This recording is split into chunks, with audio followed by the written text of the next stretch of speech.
Di tengah kondisi sulit karena banyak harga naik, tiba-tiba ada tambahan kabar buruk mengenai harga beras yang mulai merangkak. Pengamat pertanian Asosiasi Ekonomi Politik Indonesia Hudori mengatakan, kenaikan harga beras saat musim gadu atau musim panen kedua menuju musim paceklik hingga panen raya merupakan hal yang normal.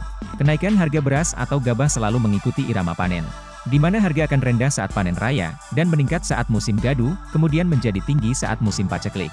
Menurutnya selama 2 tahun sampai 3 tahun terakhir harga beras atau gabah relatif stabil, baru terjadi inflasi di Agustus lalu.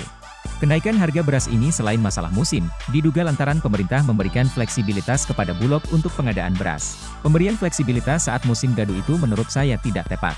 Karena fleksibilitas itu kan sama saja dengan harga naik. Nah, harga baru inilah yang jadi dasar pelaku usaha membeli beras di pasar, jelas Hudori. Jika menengok keterangan Bulog, stok saat ini ada sekitar 800.000 ton dan diharapkan akan ada tambahan pengadaan di musim gadu. Kalau harga gabah beras sudah di atas HPP itu sinyal Bulog tidak perlu masuk pasar. Kalau masuk ke pasar, fungsi stabilisasi bakal rusak. Karena pada saat yang sama, Bulog juga melakukan operasi pasar untuk menekan harga. Pengadaan bersamaan dengan penyaluran itu jadi tidak jelas mana yang jadi fokus, jelas Hudori.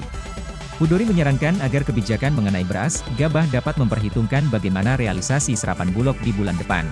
Pada dasarnya ia tak mendukung adanya impor, lantaran survei cadangan beras oleh Badan Pusat Statistik yang dirilis beberapa bulan lalu menunjukkan cadangan beras di berbagai tempat itu besar. Kalau pengadaan dari dalam negeri tidak mencukupi dengan apapun alasannya ya bisa dibuka impor terbatas. Tapi ini sebaiknya ditunggu sampai realisasi pengadaan Oktober, tambah Hudori.